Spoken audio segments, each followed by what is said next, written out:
Hello, responsive. I am so delighted to welcome you to our final main stage talk of day one. This afternoon, we are joined by best-selling authors Liz Fosslien and Mollie West Duffy for a conversation about the secrets behind their successful creative partnership. A partnership that has produced multiple books, as you have perhaps already seen in the bookstore out there, and many inspiring ideas. So in addition to working together, Liz and Mollie also have day jobs, and they're not small ones, right? Mollie's the head of learning development at Lattice. Liz is head of storytelling at Atlassian. These are companies you've heard of. And so in this session, you're going to discover how these two balance their demanding day jobs and personal lives while collaborating on impactful books. And so drawing from their extensive research on emotional fluency, Liz and Mollie are going to share their experiences navigating the ups and downs of working together. They'll discuss the tools that they use to maintain a creative and productive partnership, as well as the emotional skills necessary for anyone looking to make creative collaborations thrive. Please join me in welcoming Liz and Mollie to the stage. Thank you. Hello, everyone. Thank you for coming. I know it's been a very busy, amazing day. I know we're also the only thing standing between you and happy hour. So hopefully this is just fun, and before you know it, we're all out of here. Okay, let me do the clicker thing. I'm going to talk about creative collaboration. This is us. So yes, we are experts in emotions at work. We've written 2 best-selling books. They've both been translated into over 15 languages. This one is called No Hard Feelings, looks at how emotions affect things like leadership and teamwork. This is the somewhat ironic follow-up. It's basically Hard Feelings. And this came out during the pandemic and looks at some of those thornier things that we feel that take a while to move through. Sometimes we never fully do that. Things like perfectionism, feeling anxious in the face of uncertainty.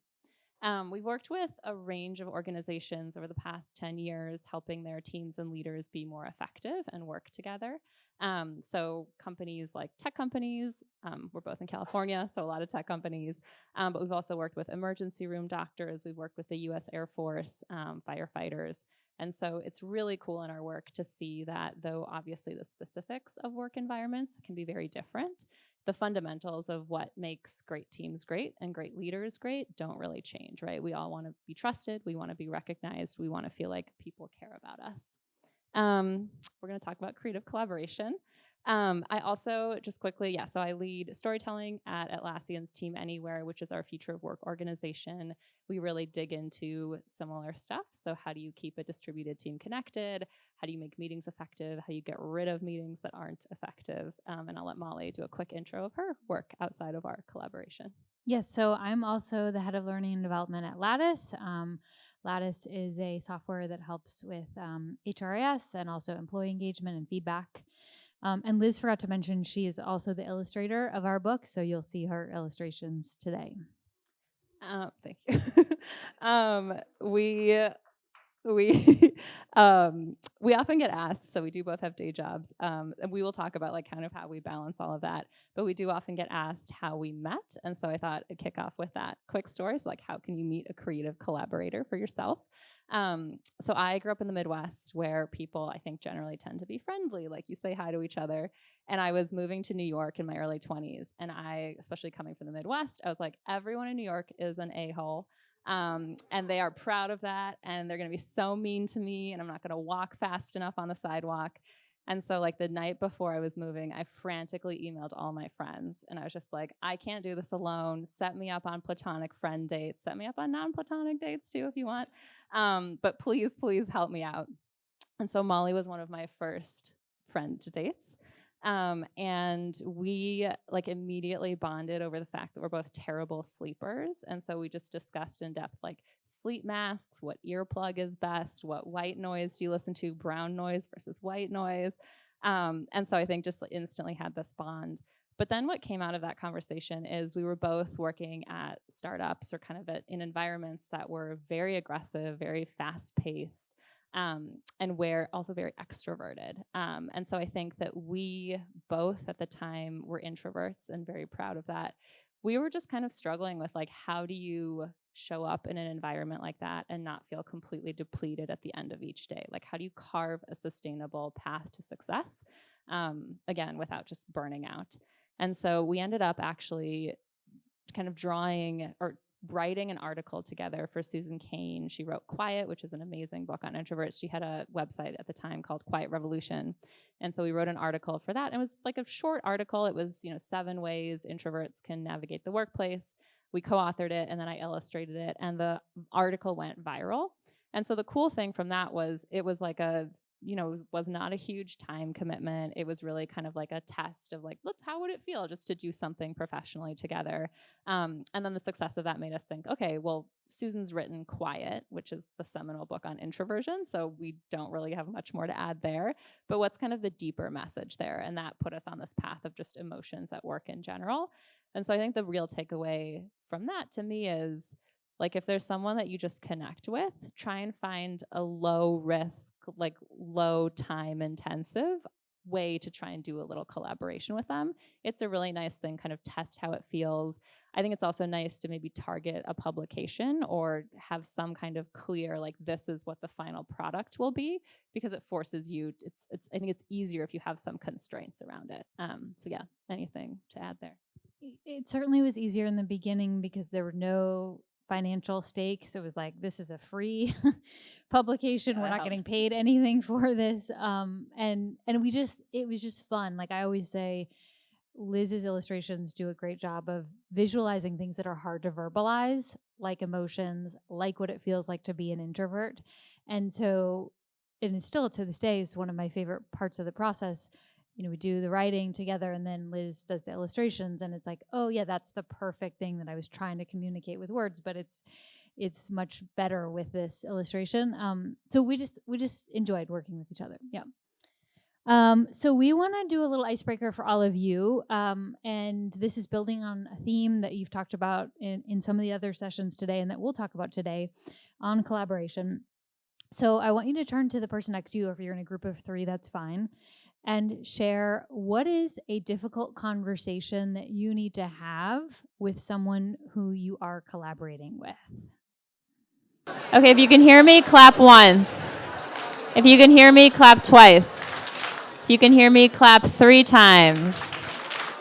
Amazing. I learned that one from a preschool teacher, so you're welcome to take it. It's one of the most effective things I've ever learned.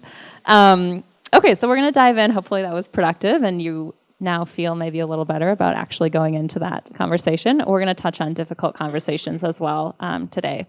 But before we really dive in, let's take a moment just to kind of discuss exactly what we mean by creative collaboration.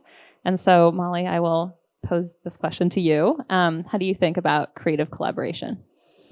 So when Liz and I worked together, we were working on a book, which you would define as potentially a creative project. And I know a lot of you in the room have written books, are thinking about writing books, or you have other creative projects that are outside of your day job. And so I think, we're curious to hear from all of you later about this. But I think beyond that, we can also think of a creative collaboration, as even if you are in an organization and you're working with a colleague, even if it doesn't feel particularly creative, there still is a creative energy that you can bring to that.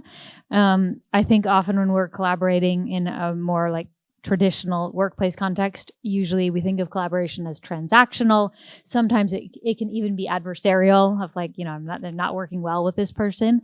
And so our challenge to you today is, what would it feel like to view that collaboration, that difficult conversation that you just shared, as a creative collaboration? And what intention would you bring to it differently if you viewed it in that light? If you're a chief people officer, you could still think of your relationship with your CEO as a creative collaboration at the end of the day. Anything you would add to that, Liz? Great. So when we talk a lot, we are often asked, well, what is it like to write a book or a couple books with 2 people? And again, I know there's other people in the audience who have done this too, so we're not the experts on this. But what do you see as the benefits and drawbacks of working together? Yeah, so when I think of doing anything creative, I think there's just inevitably a point where you hate everything you've done and you hate yourself and you just kind of want to destroy all of it. I think this is like scarily frequent for me. And so to me, the biggest benefit is that at that point, you can just send it to someone else, and it's their problem now. And B, usually it's not as bad as you think it is. And so it's really nice to get that immediate feedback of the person saying like, oh, wow, this is so cool. I love how you've advanced it in these certain ways. So I think the biggest part is really like, you're not as deep in that dark pit of despair as you would be if you were completely by yourself. I think a lot of creativity is kind of going into the cave and sitting there and stewing with your emotions and feelings. And it's much easier to do that with someone else. I think it's also nice, like when we both have small kids, we've both been through like very hard, emotional and like physical, like chronic health issues. And so it's nice, like it's nice to have someone else that can kind of keep the project moving or like even keep you going when you don't have the capacity or the energy to do it. And that often I think can also be somewhat of like a saving grace almost. Like it's been emotionally really nice to just have this thing that I'm working on with Mollie. And even when I don't feel like I can move it forward, like when she sends me something, even if I didn't feel like working on it, then I can be like, oh, this is actually really cool. I love what she did here. And it's nice to have that like little spark of motivation again. I think, let's see. Yeah, I think also the last benefit I'll say is just putting anything out in the world that you've created is somewhat terrifying. Because it's, especially if you really love it or it feels like an extension of yourself, it's so scary to open that up to the world. Like even just putting something on social media, right? Like it's like, this is me. And then it gets one like, and you're just like, oh boy, like nobody likes me. Nobody likes the essence of who I am, which is maybe an overreaction, but sometimes that's what it feels like. So at least then it's like, well, nobody likes us, it's not just me. It's probably Mollie. No, but it's just like you have like a partner, right? Like you're in it together, and so I think that feels like very. It's just like really calming to me. The drawback, obviously, is like different people are different, and so you're not always going to agree on everything, and it can be really hard. I think anytime that there's two people, it's like there's no tiebreaker really, right? Like it's not necessarily that one person is wrong and one person is right, and so it can be extremely difficult to figure out like, what do we do with this? Like you feel this way and I feel this way. We both have good intentions. Like where do we go? And so I think the drawback is if you're still working on building trust, it can take a while to figure out how to move forward. Like Mollie and I, when we first started working together, I think at least I just thought a lot about the emails that I would send her and just wanted to make sure that she like fully understood what I was thinking. And I think if you looked at our texts or our emails now, 10 years into our collaboration, like they would seem downright rude, because they're just like, I'm just like texting like, Mollie, where's the file? But like we've built this decade of trust. And so I think it takes a while. It takes a while to get there. And I don't think you will get there with every single person. So yeah, anything to add? I think especially related to writing a book, the ability to send a chapter over when you're like, I can't look at this anymore. I've lost my way. I don't know. But we see that in the workplace too, where you're like, I'm working on a project, like I'm not sure. And I would encourage all of us to do that more often in the workplace, which is like, it's not perfect. It's not done, but like, I want another set of eyes on this. Who could I send this to? It takes longer. Like there's so much time that we dedicate towards like, okay, let's get on a call to discuss how do we want to write the outline. Then we both have to review and write the outline. Just is it's not as fast. But it is, my husband is writing a book alone right now. And it's like he gets off the phone with his editor and he's like, what just happened? Like I need to debrief with someone, and I wasn't on the call with him. And Liz and I often will like have the call after the call of like, what just happened in that call? They wanted to push debrief is so good. The debrief is so helpful. And we're good at different things. So Liz is amazing at illustration. She also does a lot of our social media.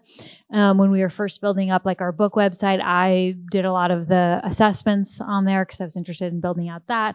And so I think we've been able to say like, there's more to do than we could both possibly do. What are we interested in? And divide and conquer. Yeah. Okay.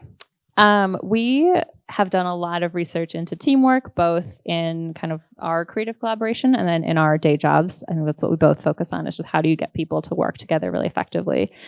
So Mollie, I'm curious to hear from you. What 1 to 2 practices that we do you think are most helpful, and maybe most helpful also for the audience to take back to their own work? One thing Liz and I tried to do from the very beginning was to bring things up that were not going well before they became a bigger problem. And I try to do this in my personal life with my partner as well, which is like, you're doing this thing, it's slightly annoying right now. If you keep doing it, I'm going to get really frustrated that you're doing it. So that's why I'm naming it now. And it's kind of, people are kind of like, okay, this is like a very little thing that you're bringing up. And it's like, yeah, it's little now. That's why I'm bringing it up. And, in the beginning, like we had not worked together on any sort of like long-term project, and we were writing a book about emotions at work. So we were like, maybe we should like take some of this advice and use it ourselves. Like we knew we had to walk the talk and like model it in our relationship. And so we do that. So it's like, Liz, do you have, 10 minutes? I want to just chat through something. And in the beginning, it was little things like, when you reply to an email thread that's about one topic and you start a new topic, that's really annoying to me. Or like, that was me. That was me. When you don't save any of the files in our shared drive in any sort of order, I can't find them. And that's also me. That's annoying. Yeah. But then, things like I'm not feeling like the division of labor is fair. I'm not feeling like how we're dividing the income is fair. Like we can get into bigger topics. So that's one. The other thing we try to do is schedule separate time to catch up as friends, because we were friends first and we don't want to lose that. And at the end of the day, like if Liz and I stop working together for any period of time, I would want us to be able to go back to being friends. And so we have to nurture that part of the relationship. And it's really hard to, if we have a half an hour call and we're talking through like a bunch of agenda items, it's really hard to be like, okay, and tell me about like how you're doing, how are your kids, how's your partner? So we just schedule separate time. And I think, applying this to the workplace, I really believe in the power of having separate meetings for separate things. So we talk about this a lot in training managers on how to give feedback, which is like, you can have feedback as a standing agenda item in your weekly one-on-one meeting, but that can be awkward sometimes. Like you're going through some really topical things and then suddenly you switch into giving feedback. And so just schedule separate one-on-ones with a different intention. And same thing for catching up. Teams should have time to check in with each other as humans. That's not trying to fit into the 5 minutes at the beginning of a meeting. What else would you add? I would add something it's often called a user manual. We've made like a how to work with me guide. And so this is a standard list of prompts or questions that you can agree on as a team. We've done it with each other as well. And you put things on there like, I'm an introvert, I'm an extrovert. This is how I prefer to communicate. These are the times of day when I feel most creative. These are the times of day when it's best to schedule meetings with me. These are the things I love to do in my work. These are areas I'm looking to grow in. And so I think just having explicit time to discuss that, it's really useful. There's not standard time at work to learn that about your colleagues or about, for each other. And so creating space to talk about those things. Also just understanding preferences. So how do you like to receive feedback? How do you like to receive praise? It's so easy to bulldoze over someone's feelings if you're not aware of their preferences. I've worked with people who, when they do something well, right, they would want like a statue of themselves erected in front of the building. They want to be like the main star of all hands. And then I've worked with other people where it makes them really uncomfortable to be publicly recognized. It's just not what they want. They're more introverted. And so they would rather have something in writing that they can refer back to. So if you're not aware of that, it's really easy to, again, bulldoze over their feelings. And then the second thing, I don't know if this is like an explicit practice, but what I do a lot now is like just actually be really intentional about reminding myself about what I'm so grateful that Mollie brings to our collaboration. I think it's very easy when you're different than someone else to see those differences as annoying because you're like, I do it this way. That's pretty cool. Why are you doing it that way? And then often what that hides is that you're actually extremely complimentary. And so when we first started working together, so Mollie's superpower, which is incredible when you're writing anything, is that she can just like fill a page with words super fast, and they're all interesting, and like there's so many ideas in there. And I am like a little lawnmower. So my favorite thing to do is just like get rid of sentences. Like I just love like a good 2 words, you know? And so like to me, it's just like shorter, shorter, shorter. And when we first started writing together, Mollie would take like a first pass at a chapter and she would send it to me, and I would be like, oh my God, there's like 10,000 words here. I cannot handle you. Like this is so, what is going on over there? And then I'd be like, she's just dumping all this stuff on me. Now I have to like go through it. And like, there's so many ideas in here and they're all interesting and like, what's happening? And you know, and then, but like, I didn't see that was actually the exact perfect thing that I wanted, because then I could do what comes most naturally to me, which is just like sit with it and dig through it. And then I think Mollie got initially frustrated with me because like, I would just like cut things and I would like X things out, and I could do that for like a year, you know, like that's just like, I love noodling on it until it's like the perfect paragraph. And I admittedly like did that for a couple months. And then she was like, where's the chapter? And so I think we like really kind of bumped against each other initially until we finally just sat down to have this difficult conversation about it. And Mollie always does a really great job with difficult conversations where she says, my intention for this is like to get to an excellent chapter that we can write in a month. You know, and I was like, cool, we have this shared goal. And over time, we began to see like, this is actually an amazing partnership, because I don't want to be the one filling the blank page. I hate a blank page. And Mollie just would love to like, you know, put all the ideas on the page, and then it's really nice for her to be able to hand it off to me and for me to do my thing. But that it did not feel like that at first. I think we really got on each other's nerves. So we want you to continue your discussion. So same groups as before. So what's something that you could do to improve how you begin a collaboration with someone else? So take like 2 minutes if you want to turn to the person next to you, or same groups as before. Just think about maybe even a collaboration you've had. If you can hear me, clap once. If you can hear me, clap twice. If you can hear me, clap 3 times. Amazing. Okay. So the next thing we want to talk about after beginning a collaboration is nurturing an ongoing collaboration. And we've been working together for 10 years. So Liz, what have we done in service of nurturing that ongoing collaboration? Yeah, I think one of the things that you mentioned is the sort of continual process of checking in on what's going well and what's not going well. So even after something like this, like I'll probably call Mollie tomorrow and be like, is there anything I said about you that was not accurate? And that's happened, right? Like, I think especially, you know, we often do talks and workshops. And so I'll tell stories. And then I think there was once when I said like, oh, and Mollie hates this thing. And then after the session, Mollie was like, I don't hate that. Like, where did that come from? You know, and again, it's like these things that are really small at first. But if I said that for 5 years, I think every single time Mollie would get more and more annoyed with me. So I think that's also, I remind myself, like, someone once said to me, your really good friend is going to tell you have spinach in your teeth, and someone who doesn't care about you is going to let you go through the entire dinner with spinach in your teeth. So I think it's just like also being grateful for the feedback that you're receiving, because it is a sign that someone cares and like trusts you enough. I think the other thing is we've gotten really good at kind of flagging to the other person when there's a lot going on in our life or when we're feeling really burned out. And then also asking for help.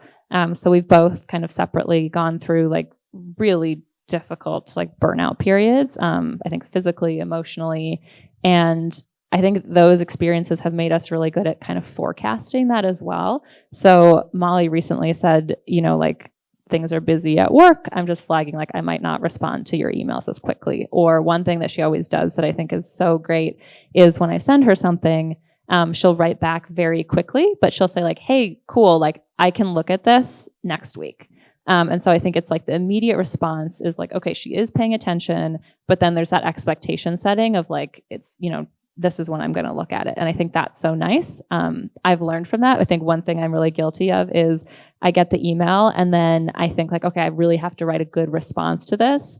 And then I wait a week, and then I'm like, well, now I've waited a week, and then it turns into this whole anxious thing, and then it's like 2 years later, and I just kind of ghosted on the person. So like I've started doing that too, of the like, I got this, I've seen it, I'm going to get to it, and I think that at least takes the anxiety away. And I think that's the only way to make something like this sustainable. As Marie mentioned, like we have full-time jobs, and so we do this mornings, evenings, weekends. And that's hard. Like it was hard before we had kids, and it's even harder now. And so you can feel guilty about that. Like, what do I owe my partner? We're working on this thing together. We have, deadlines or this sort of thing, but like, I just don't have the capacity to do anything this week or next week. And just naming that and letting it be okay to say like, yeah, I don't have the capacity right now, but here's when I will, or what do we need to rearrange? Or can you take this on? I mean, there was a period of time where I wasn't doing any speaking. And so Liz was just doing all of the speaking. We've had, several maternity leaves we've gone through. And so it just, again, it takes more time because we have to communicate about all these things and figure out like who's taking what and all of that. But it is a huge relief. Like if we were working on this stuff alone, I think it would be quite challenging. Like I just feel like, okay, well, if I don't have it, Liz has it, or we've agreed this is not a priority right now.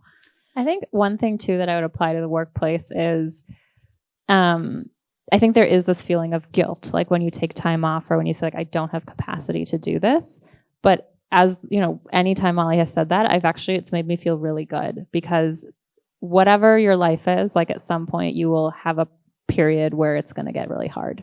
And I think when other people take the time, or like even just take a mental health day, it's like so reassuring to everyone around them that it's like, okay, this is okay to do, especially because like, I think Mollie is incredible. And it's just like, okay, amazing people do this.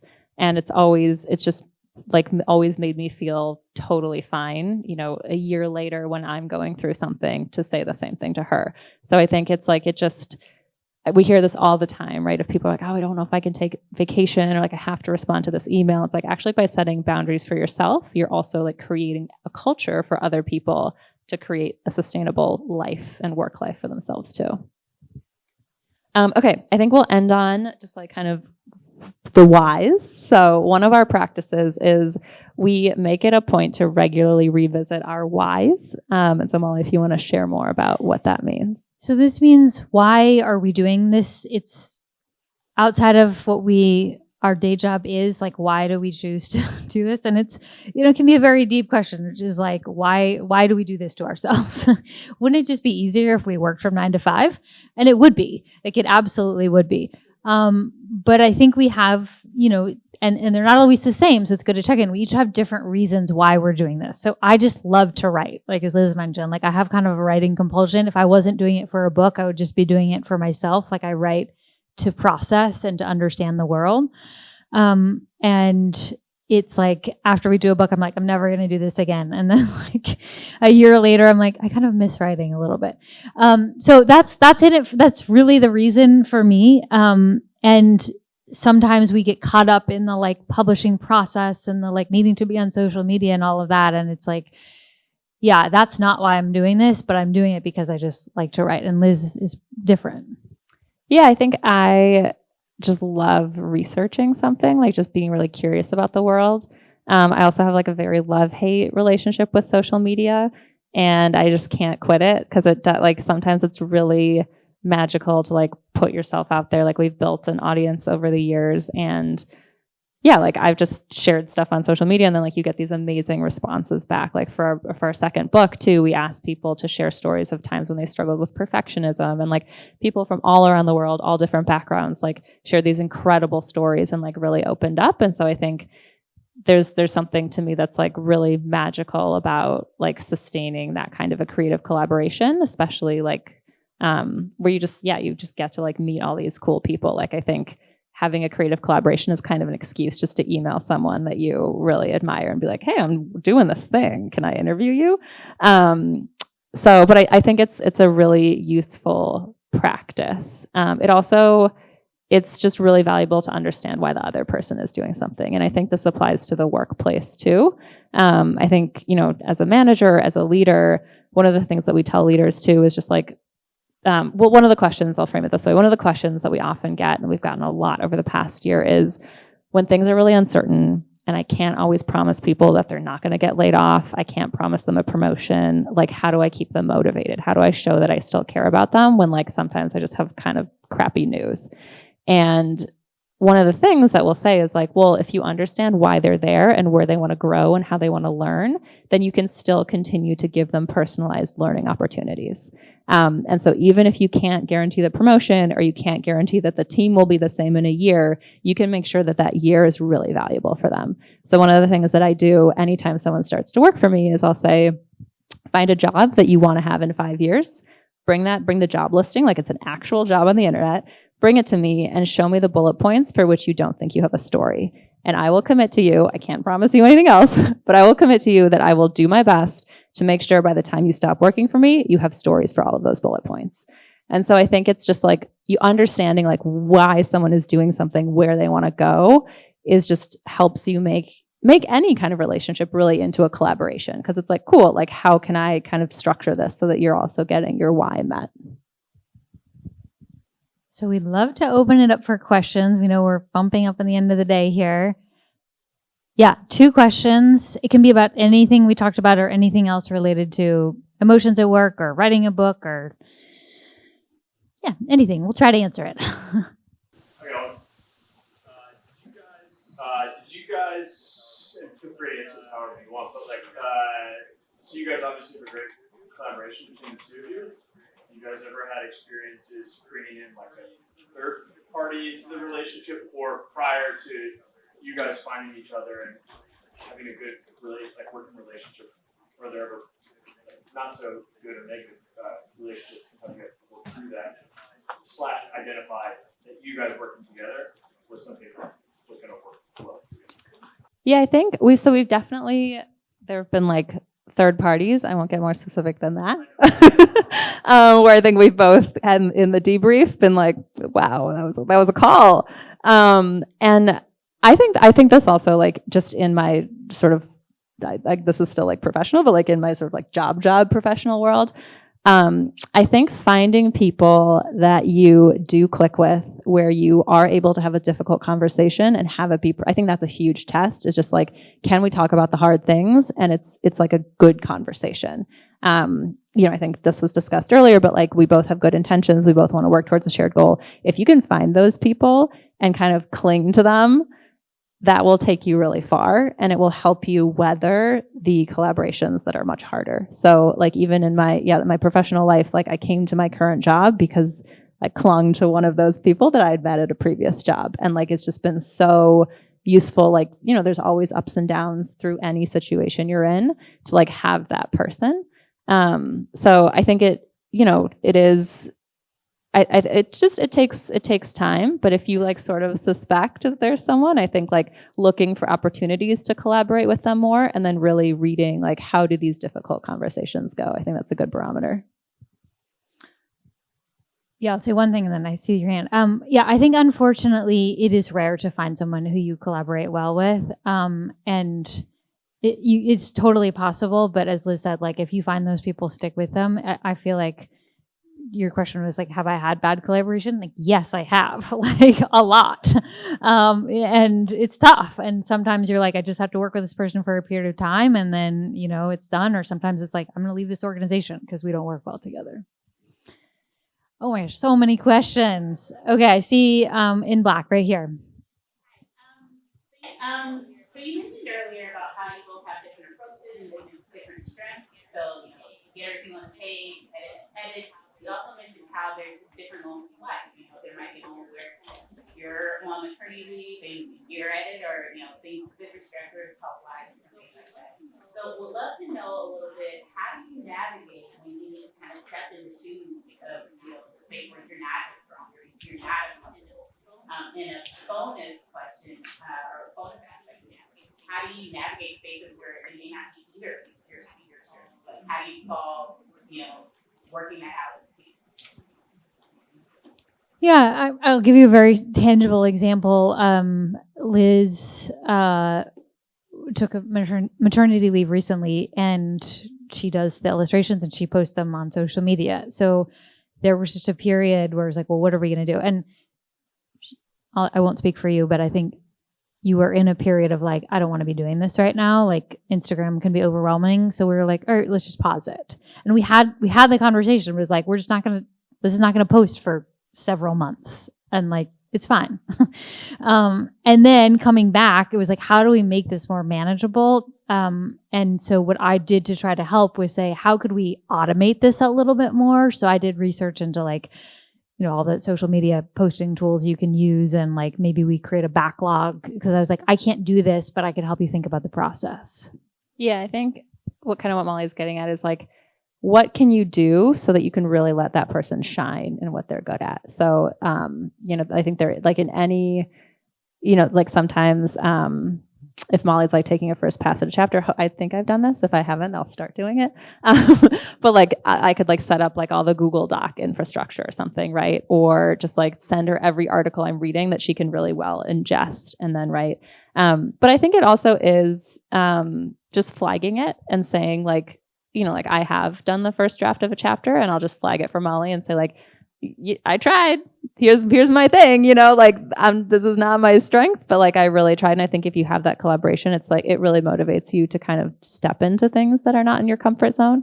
And then areas where you both don't shine. So I think there's kind of two ways that we've approached this. So we're both introverts. So you will, we are never the stars of the happy hour. And I think there's a lot of stuff where it would be to our benefit for one of us to just love hanging around and talking to every single person in the room. And we just don't do that.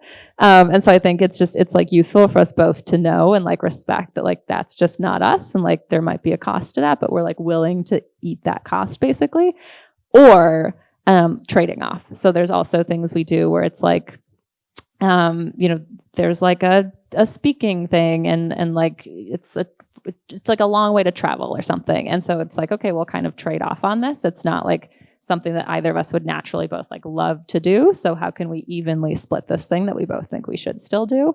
But yeah, I think sometimes, so it's like, it's a question of maybe you just don't do it and that's fine. Or like, how do you kind of force yourself to do it? I think I'll stop talking after this. The best advice that I've gotten is, it's like totally fine to be really nervous and scared about something and think it's not your strength. And then you just do it anyway.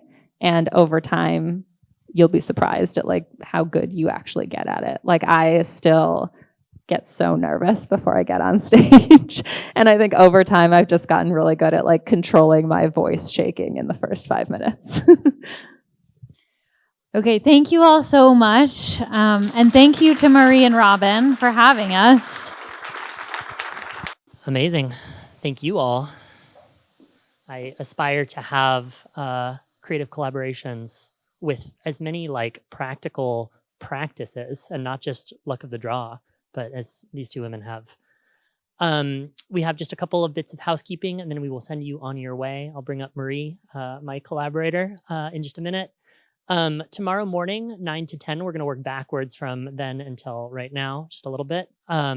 Adam Rosendahl is doing a pre-conference session, 9 to 10 a.m. in the garden. If you want to stand up, you can just kind of wave a little bit so people see. So it's limited to, I believe, 36 people. So the first 36 that show up at, call it 8:50 in the morning, get to partake in his wildly interactive, artistic, collaborative experience. I suggest you go to that. We do have a happy hour. I don't drink alcohol. I'm going. You should all come too. That is sponsored by Ursa Consultants, people first accounting and finance firm. That is up on the second tier. I'll stand outside in the garden and walk up there. It's exactly where my interview with Ellen was this afternoon. So join us for the happy hour. Of course, Walden Pond Books is still out. Puppies are here until 5:30 and start again tomorrow at noon. So if you haven't checked that out, it's just outside of JMT, outside of the theater, to your left, and then to your left again is where the puppies are. And then finally, I heard that we have, I think, 5 tickets left for Dinner for Primates tonight. So if you want still more, if you're exhausted and want to go home, I understand. But Kat is incredible. The menu that Romney Steele, our chef, has put together is incredible. There are 5 tickets available for that. First come, first serve for dinner tonight with even more. And with that, I'll hand over to Marie for some closing remarks. Thank you all very much. And by closing remarks, all we mean to say is thank you for being here.